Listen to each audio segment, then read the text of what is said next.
Welcome to the Asian Dating Podcast. I'm your host, May Bugenhagen. I am the founder of Two Asian Matchmakers, a boutique matchmaking company that caters to helping men all across the US, ages 35 to 65, to meet an Asian partner. And every week I invite somebody to come and speak on the podcast about things that you guys are interested in, things about dating, things about sex, things about etiquette, anything that has to do with dating, I want to talk about. And I met Victoria at a conference that we go to annually in Mexico, and she is a certified professional matchmaker, dating coach, and entrepreneur, Navy veteran, community builder, thought leader, speaker, writer, ENM enthusiast, and educator. She founded the Birds of a Feather Matchmaking, a specialty boutique matchmaking firm specializing in ethically non-monogamous, open, poly, and swinger lifestyle relationships. So welcome to the show, Victoria. I have never had someone with your background on my show, so it should be interesting. So Yeah, tell I'm me, excited to be here. thank you, thank you. Tell us a little bit about how you got into this business and what made you create this for your niche in this industry. Yeah, so my background is I was in the military, and after I got out of the military, I got an MBA and I wanted to start my own business. And the idea of matchmaking came to me when my husband and I were road tripping on our honeymoon. And, at the time I didn't know what I wanted to do, but the idea sprung on to me when I saw a screenshot of a matchmaker looking for singles for her clients. And I thought to myself, wait, that would be amazing. You bring more love into the world. It can be hybrid. I'm very much a people person, so I'm like, and I was doing matchmaking for fun before I even like thought of it as a career. Like I know a lot of us matchmakers did, and so I asked my husband, I was like, "What do you think of this idea?" And he's like, "Sounds great." And so I looked into it more, and I looked into it specifically to see if there were matchmakers doing non-monogamous matchmaking, and I could not find any. And so I looked at some YouTube videos and I also saw that matchmakers were turning away people who were like kinky. And I thought to myself, like, I would take on those clients. And so from there, I interviewed other matchmakers and they told me about where to go to get certified and answered any question that I had. And it was really great because they were so open to share a lot of information with me because I wasn't competing with them because I wanted the open relationship niche. And so that's what I did. And the reason that I gravitated towards non-monogamous relationships is because my husband and I have been non-monogamous for 8 years.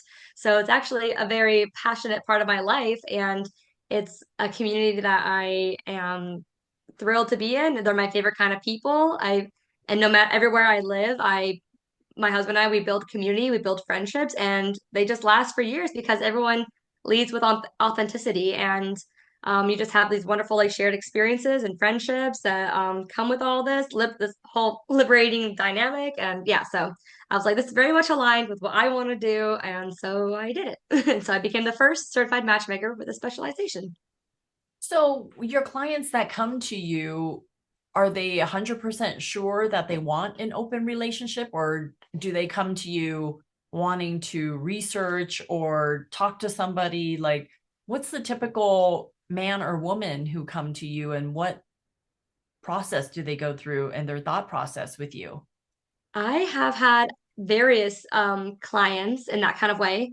I've had someone who was like, I've never been in an open relationship before, but I want this so badly. I've never got to experience it. I'm older now, like this gentleman was in his 60s, and he's like, I have these desires and fantasies that I would like to fulfill with someone, but I don't even know if it's in the cards for me, but I would like to give it a chance with you as my matchmaker.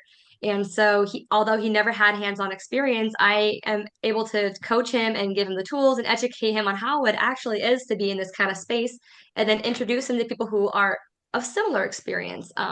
So that's kind of like my goal based on the experience levels of my clients to try to find them with a similar level. So that way they can kind of build a foundation together, or, sometimes someone who is experienced doesn't mind someone who's new because they've already gone through the motions of like how to communicate and what works best for them, and, you know, starting fresh in that kind of way.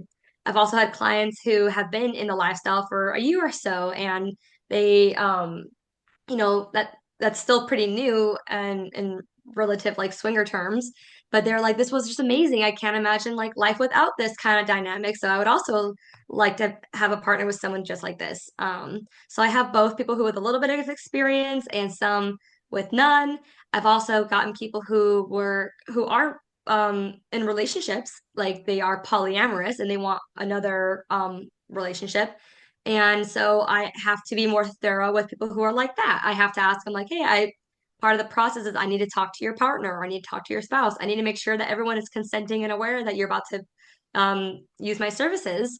And so I've had people like that. Although people who have partners, I typically have different events for them.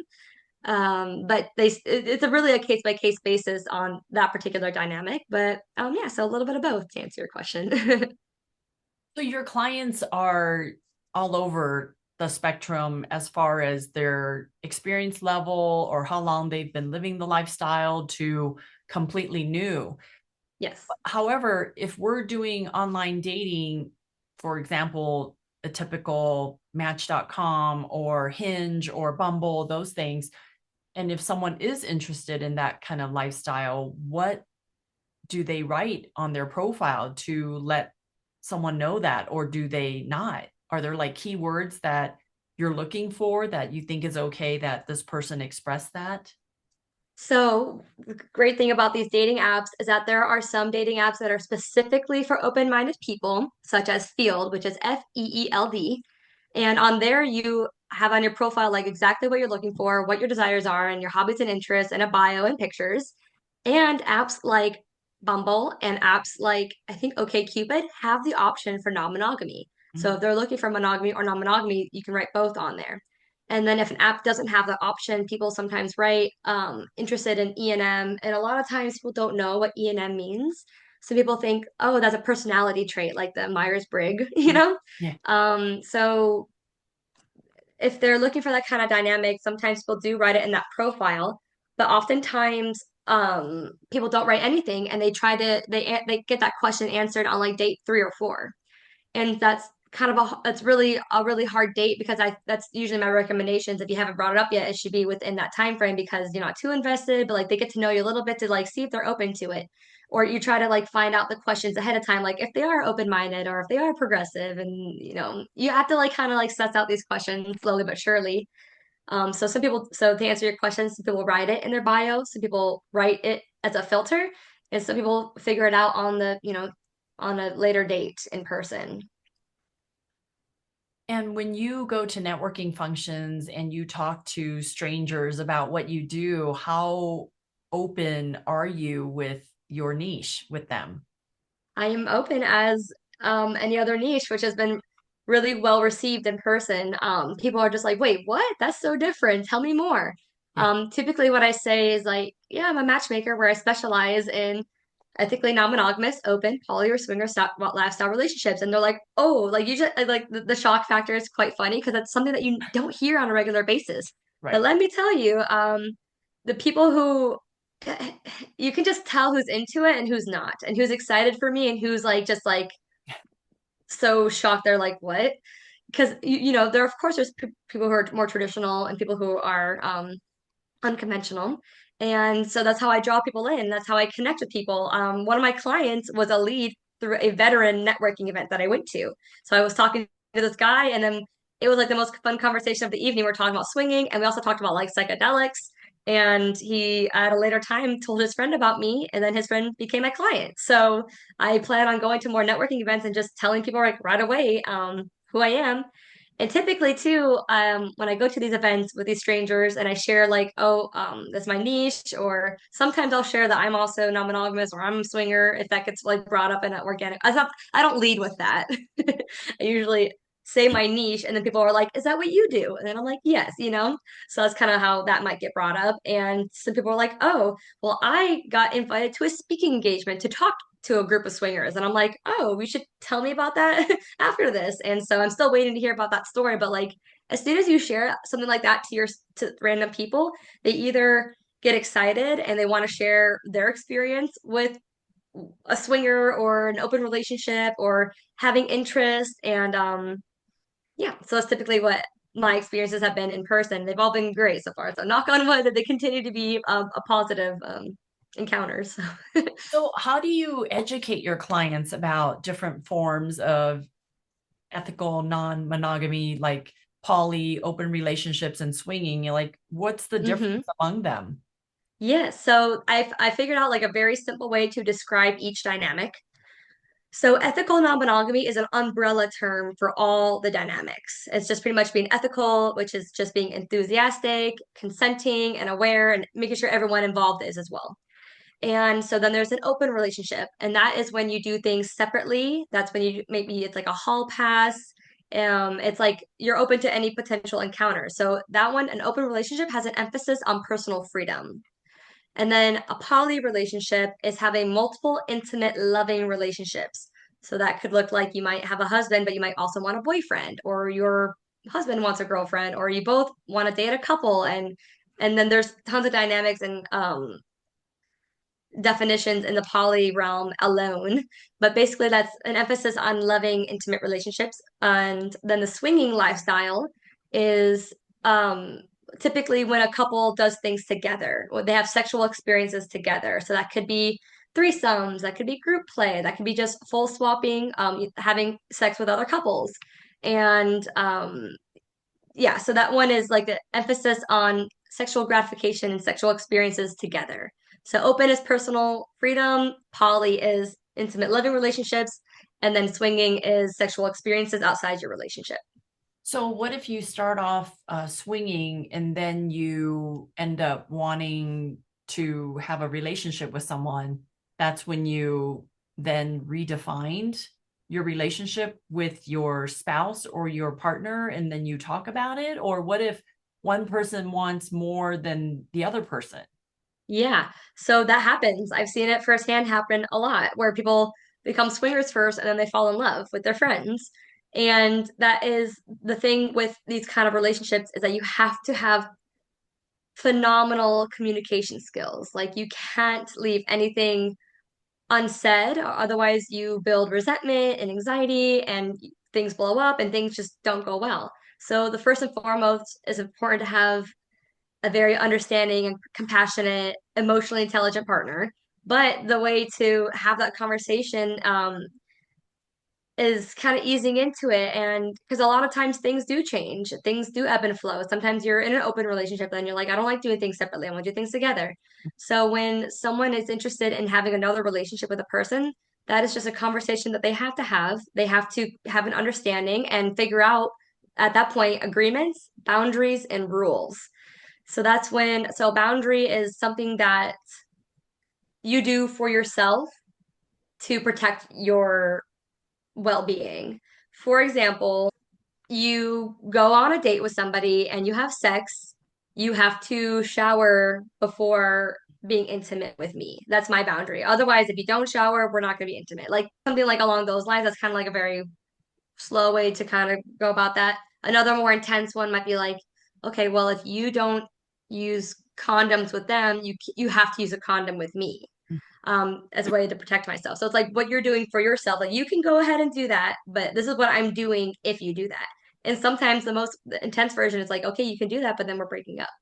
Or I don't want to be together, which is like not recommended, of course. You should try to like work through things, at least give it a try, and then always come back together for that conversation to see what's working, see what's not, and just come to an agreement that feels fair. And because what we all want is just to be happy and we want to be supportive.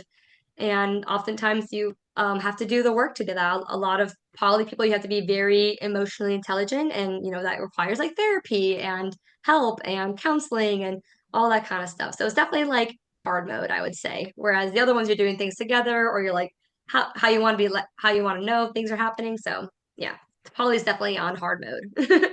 So, based on your experience, since you've been doing this since February 2023, helping people find a relationship in this niche, have there been like horror stories where you're like, man, this person wasn't ready to do this, or they meet somebody and you realize they're too experimental and they're not emotionally intelligent?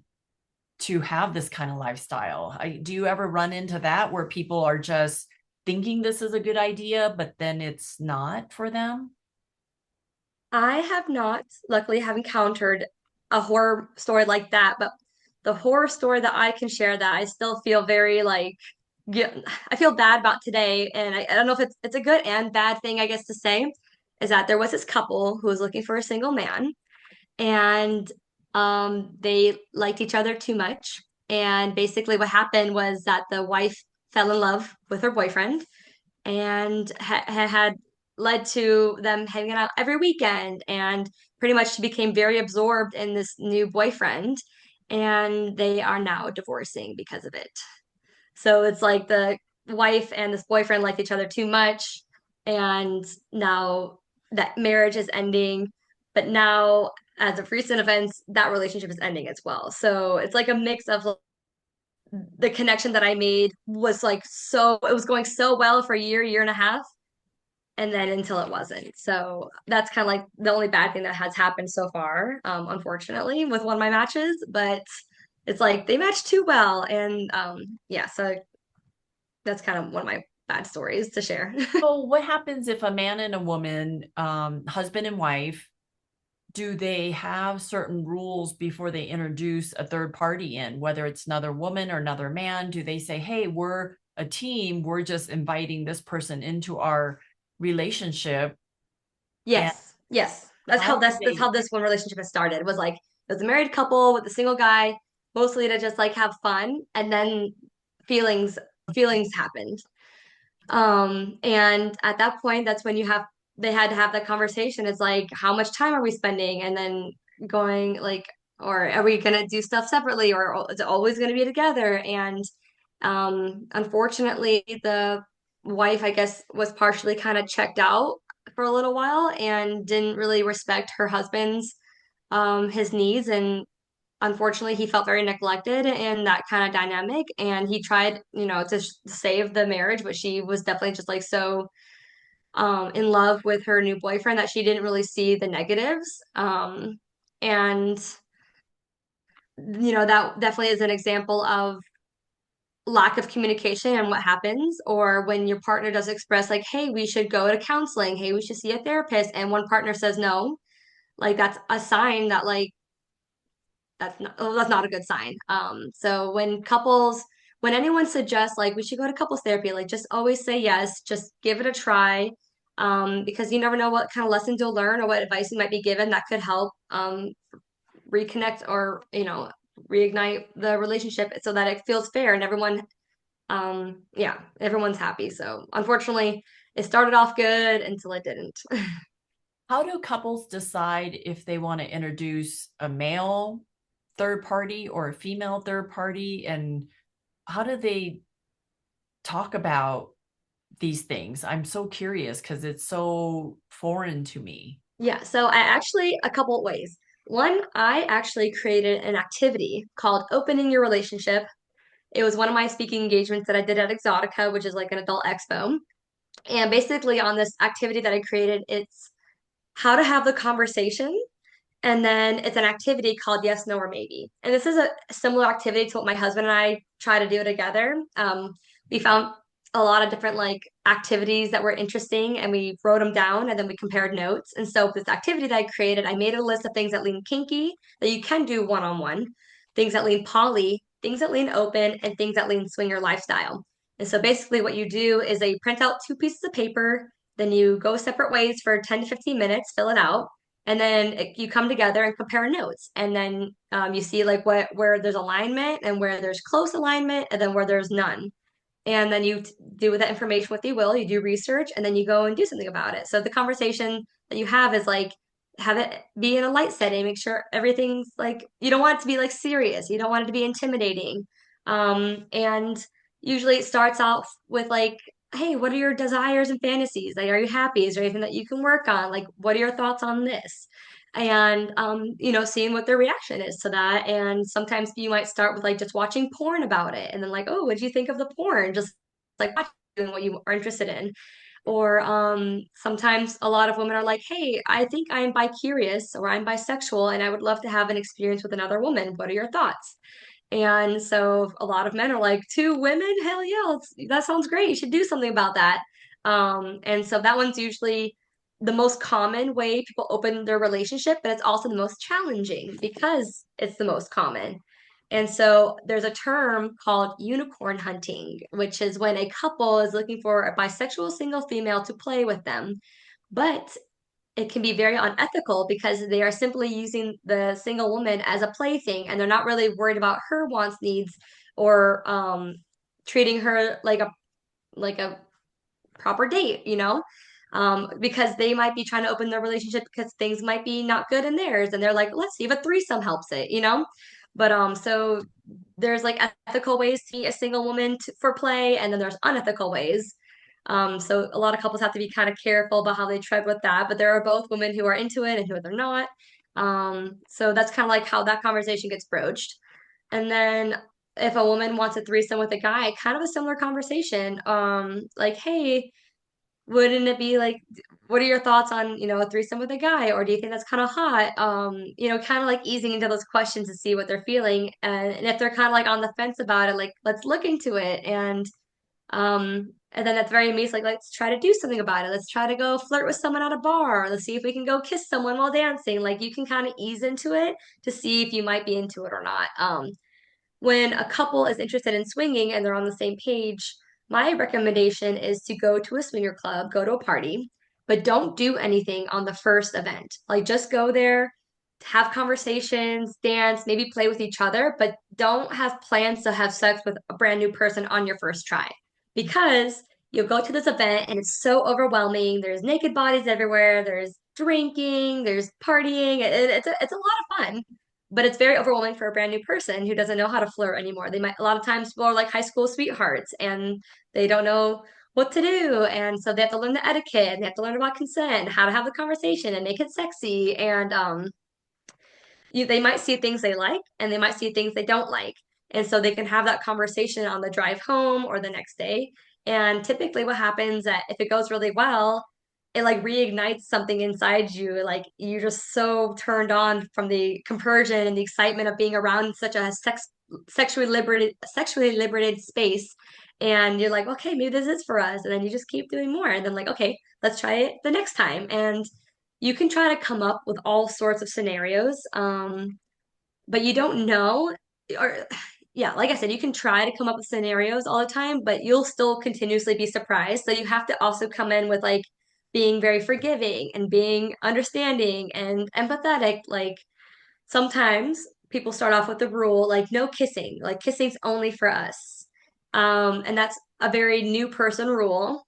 And then what happens over time is that someone might lean in for a kiss, not knowing that's a rule up there, and they're like, I don't know what to do. And then or they find themselves in that situation and then they go pull to the side with their partner and they explain the situation or apologize, and the partner might be like, you know what, that wasn't as bad as I thought, like you can go ahead and do it again. Or at the next day, like, hey, what do let's rehash that rule. Like, why is that a rule? Like, what are we worried about here? And you can kind of dig in deeper to these rules. Like, it's definitely good to start off with something so that your partner's going to respect your boundaries that you have put in place. But that's kind of also one of the things, like ebbs and flows. Um, in the lifestyle as a swinger. So, do swingers prefer to swing with strangers or with friends? Is that Hmm, a thing? it is, and it's both. So a lot of times people go to events as a brand new person, and they might want to just hook up with someone that same evening. And they like it when it's kind of fast and it's hot and it's spicy. And it also, a lot of people might do that because they want to remain like, have their private life very private. They don't want to like intertwine that. And so they just meet for the evening, they don't exchange numbers, and then they leave. And that's definitely something that people do. But a lot of times people prefer to build a friendship first. So sometimes people will like, I want to go on a date first, or I want to meet you at events first, and then we'll see you at the next event. So it definitely depends on the person, and sometimes people can do both, like us. So, because like sometimes like my husband and I, we've been to a club in Italy, and we don't live there, of course, so we just kind of like went there for a fun evening, and it was great. And we're never gonna talk to those people again. Although we did kind of like exchange some Instagram, some people that we did become like really fast friends with that evening. So who knows, maybe in the future. But um, I can tell you like one of the best parts of being in this lifestyle is the friendships you make. And it's like friendships that you can play with, and be flirty with and be affectionate with. And it's just like very enjoyable. So it really depends on the person if they do want to have something quite fleeting or if they want something like more connected. So it just depends on the person, but they do both.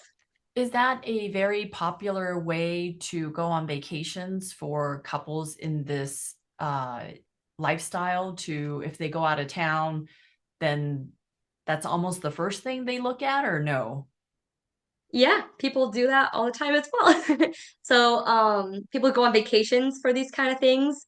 Like, I know people who live in like rural areas, like rural Georgia, and they don't have a community. They don't have events, so they have to travel. So there's two different things that are available. One, there's like resorts that are Mm. specifically for swingers. And at resorts, they're cool because it's like a slow burn, is what I call it. You arrive on a Thursday and then you leave on a Sunday, but you make connections slowly but surely throughout the weekend. So you meet people on Thursday and you're like, oh, you're kind of cool. And then you meet them again on Friday and something might happen on a Friday, or you might just want to get to know them better. But then on Saturday, like, okay, let's actually go have some fun. You guys are really cool people.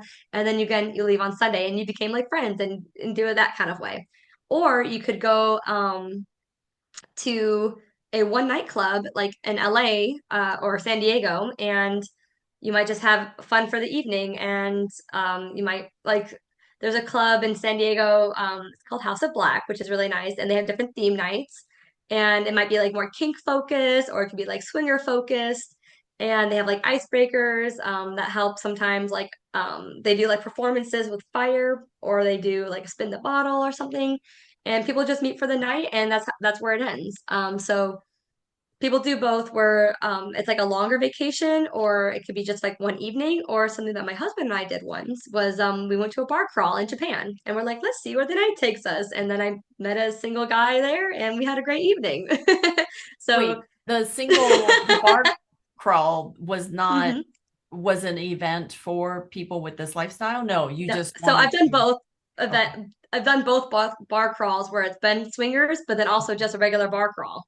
So Okay. the one in Japan was just a regular bar crawl. We're like, ooh, we'll see if we can meet someone. And so that's something that we did in Japan once. And it's just kind of like a fun thing that you can do. How do you approach a man or a woman at a bar that's not an event that was set up? Like, how do you just go up and pick up on them? And what do you say to them to let Asking so many good them? questions. Yeah. So with talking to women, it's a lot harder. We have not done that, but it's easier to do with men.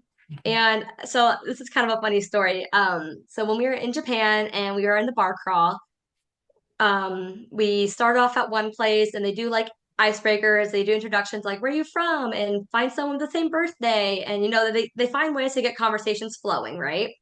And then they move to the next bar, and then again like another little game or karaoke or something, like the intention is to make friends, get conversations flowing, you're dancing and you're drinking.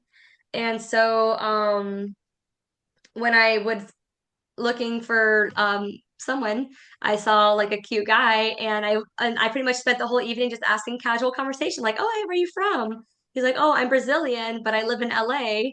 And I was like, "Okay, cool." I was like, "Are you here with anyone?" He's like, "No, I'm by myself." And I'm like, "Oh, you don't say." And so like I would have like little conversations, and then I would go back to my husband. I'm like, "Hey, this guy's Brazilian, so he's like a sure thing."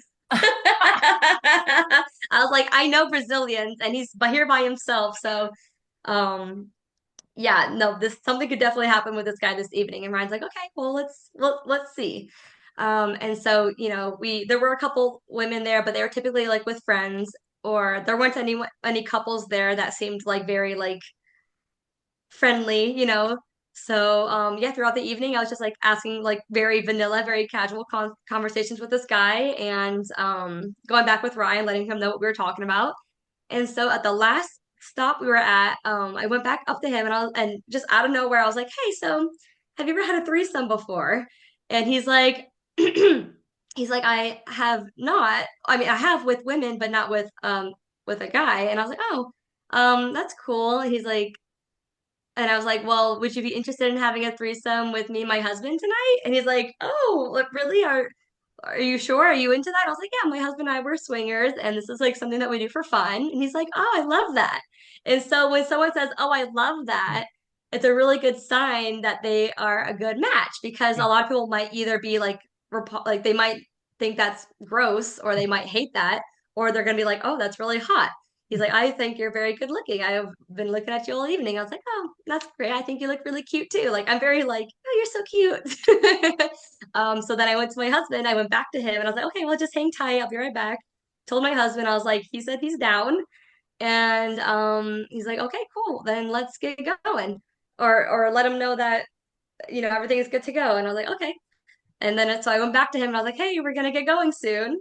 And he's like, okay, sounds good. And he went to the bathroom. And then I went back to my husband. I was like, okay, let him know because in Japan, the trains close at midnight.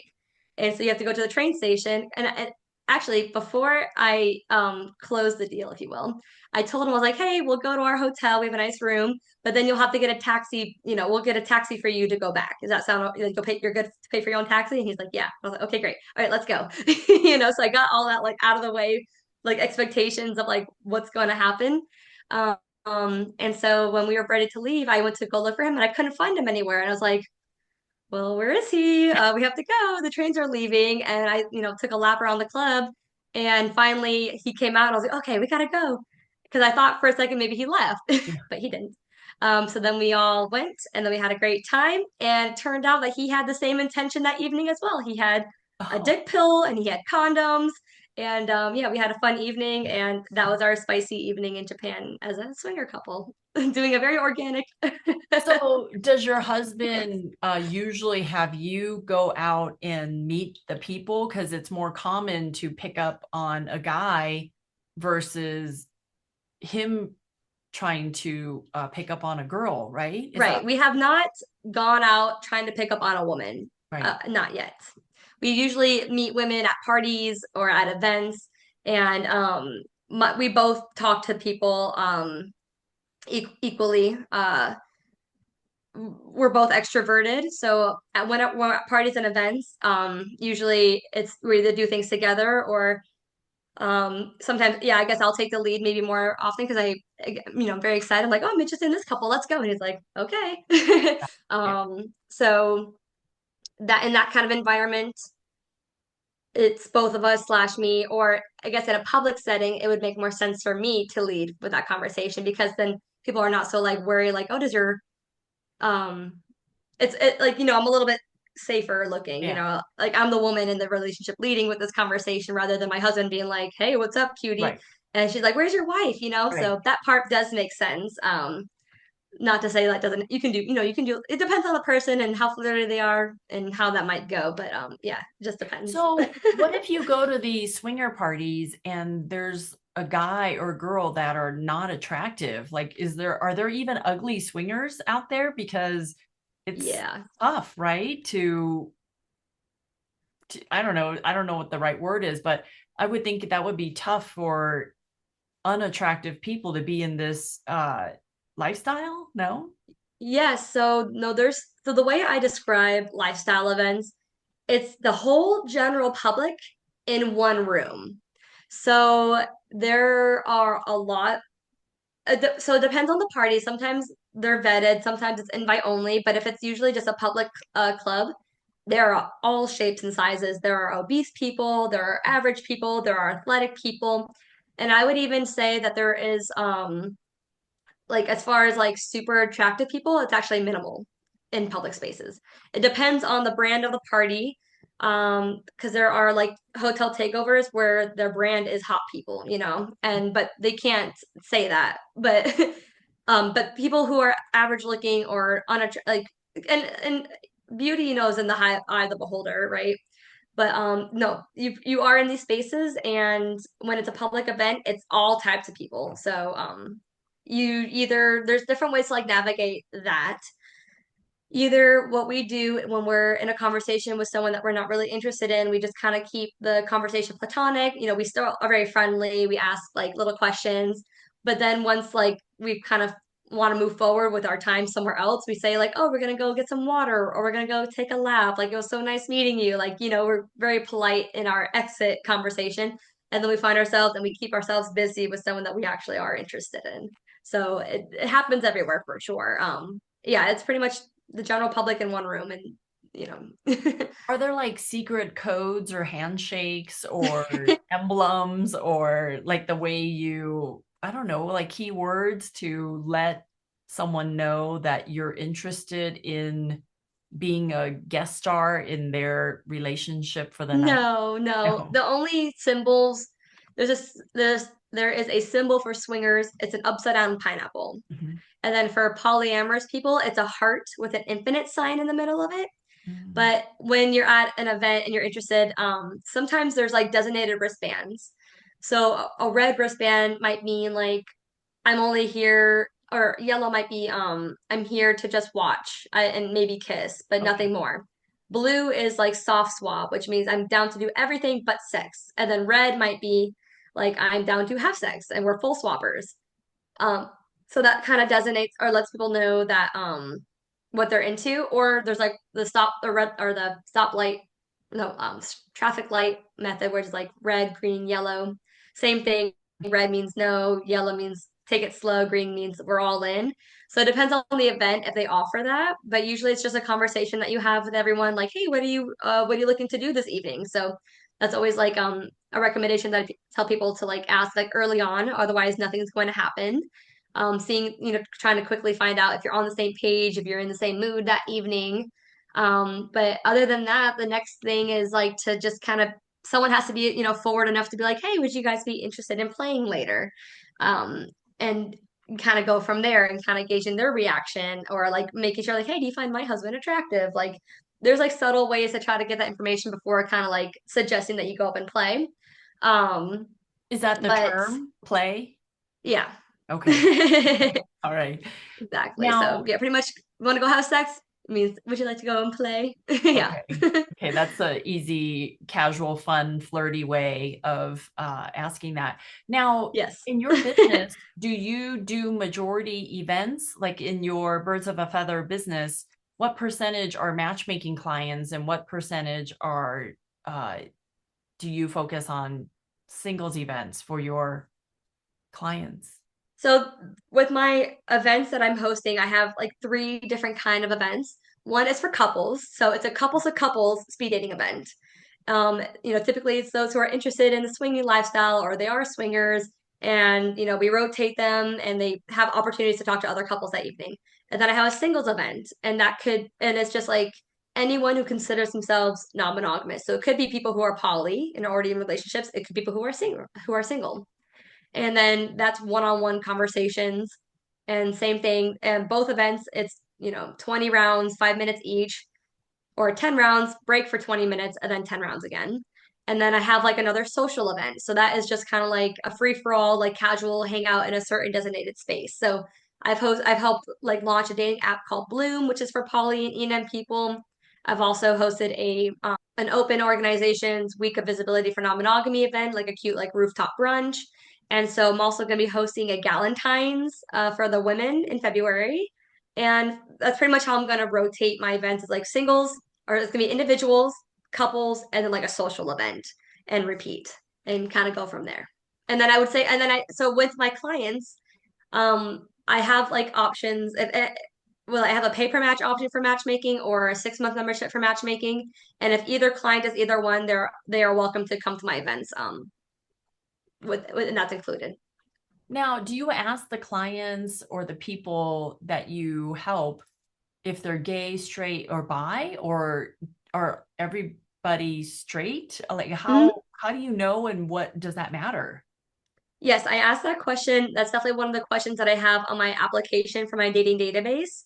And I even have it like even more niche down to like how they really call like what they like to call themselves. And typically in this space, it's mostly straight men and bisexual women, but there has been an uptick for bisexual men as well. So it's both. But typically it's more straight men and bisexual women. Now, was there a question that you normally get asked that I forgot to ask before Oh I my let you gosh. go? Um, you asked a lot of really good questions. And this topic in general, like you can talk about it for hours and hours and Yeah. days and days. Because it's like, I mean, that's why there's like very niche podcasts, like what if situations, and there's communities based on this, and there's like a lot of questions about positive things and negative things, and um, I guess I don't know if there's any. I mean, I'm sure there's like questions left unanswered, but I like to just bring this conversation up anywhere I possibly can. I like to be the one people feel open to talk to about this kind of stuff because I've been so liberated in this dynamic in this situation that I think the world would be a better place if everyone had this conversation or everyone was potentially open to trying out these new experiences because it just opens that communication up and it allows for the ethical conversation. And one thing that I tell people a lot is like non-monogamy is not as uncommon as it sounds, because either you've been cheated on, you cheated, or you know someone who has. So imagine a world where someone was able to have that conversation before all the heartbreak and the hurt. So and if they were given the opportunity to opt in or opt out of such an arrange or such a dynamic. So I think it's important for everyone to have this conversation or be open to it because it's fun and it really just it makes you closer with your partner, which kind of sounds kind of crazy. Like it just makes your bond so much stronger. It makes your friendship so much stronger. Like because you build compersion. A lot of times, so a lot of another question I get asked a lot is like, how do people navigate jealousy? Which is definitely a real emotion that a lot of people feel, and a lot of it is, I feel like deeper rooted. It's like, why am I jealous? And then kind of digging into like what could be used to be reassured. Because one of the biggest fears that people have is the fear of abandonment. And so if they could really just get those feelings, figured out or be reassured that they're not going to be left just because they're opening their relationship, it would make the process a lot less scary, right? Because they're like, what if someone's better than me, what if someone's hotter than me, like and having your partner like quiet those worries and reassure you that it's just for fun, it's to grow your bond, and it's just to be happier or feel more fulfilled, and it would make me love you, or not love you more, but maybe it would, but it just depends on like what's going on in everyone's relationship. And just like a traditional relationship, it takes a lot of work, and it is more work to have an open relationship because it's the epitome of trust. You're literally opening yourself up to other connections with other people, and you have to make sure that you are still loving and respecting your partner and making sure that their needs are met, and in either in the lifestyle or even in your home life. So I think it's definitely worth a conversation to have for everyone. And I love it. And I'm definitely love being a resource for new people. I'm very excited about this kind of stuff, obviously, and very passionate about non-monogamy. And that's why I want to be the person who brings more of it into the world. So I'm just here to continuously normalize non-monogamy. So is it easier to have a non-monogamy relationship with just strangers in foreign countries versus having that jealousy, like, oh, we're going to see them again, or then you start developing these friendship or relationships with one party, and then that other party might get jealous. Like, is it better if it's just all anonymous and it's all like fantasy and having fun and with no repercussions? I would say that is the easiest, yes, because that's a sure thing, right? Like nothing can really alter your life if you don't continuously continue on communicating with your connections. Right. But that definitely would be a shame to only think of it that way because you make the best friends in this lifestyle. And then you have like nothing to worry, like because you become friends with these people, it's like you have nothing to worry about because you know them and you know that their relationship is solid. Um, so I guess that's like I think like traveling and doing like the anonymous thing is like a good way to start. Yeah. But it's the community in this space is like none other because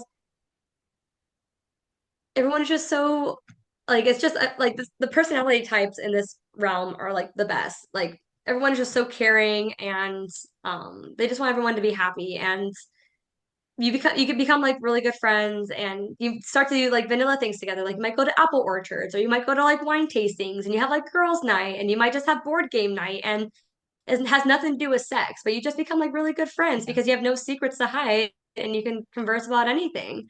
And so I would say yes, then anonymity would be on easy mode, but then you'd be missing out on a lot of really great friendships Is that if you don't. confusing if people are parents and they have kids? Or, I mean, where does that go later?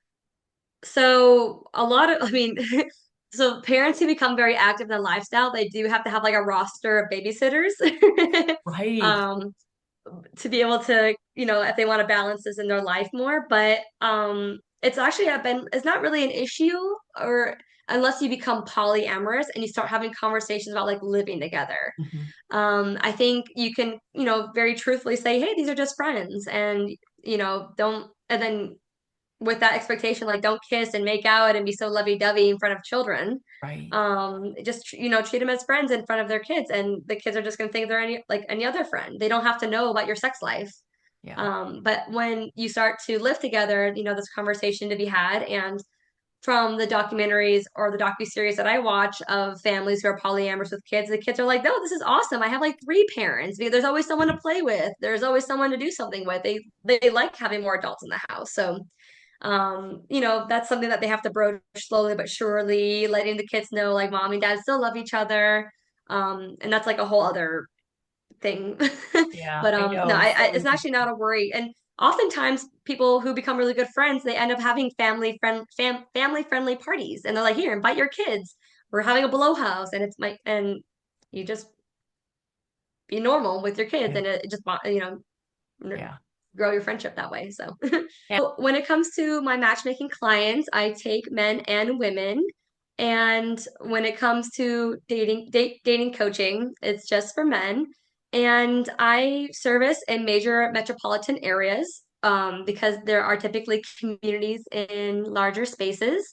So I do work nationwide. I am currently located in near Chicago, and I am here to help new people navigate this kind of part of their life. I have resources, and I'm happy to send a document about opening your relationship if that's something like it applies to someone who is single or in a couple. And it just kind of is a tool to like get to know yourself better and what where your interests may lie, and continue like checking the boxes of your interests. And I can be reached at ENM Matchmaker on pretty much all the social platforms, or my website, birdsoffeathermatchmaking.com. And yeah, that's pretty much it about me. I'm very passionate about this stuff, so I'm happy to be a resource for those who are interested or curious or even experienced. Yeah, so don't hesitate to reach out to me if you'd like to inquire. thank you, Victoria, for coming on the show today. I appreciate it. And for ladies out there, if you want more information or want to reach out to me, I'd be happy to help you. I'm always looking for Asian women who want to meet men. And my website is twoasianmatchmakers.com. Please fill out a profile so I know how to find you. And men, if you're looking for an Asian woman, I would love to help you out as well. And if you need Victoria's service, would absolutely love to connect you.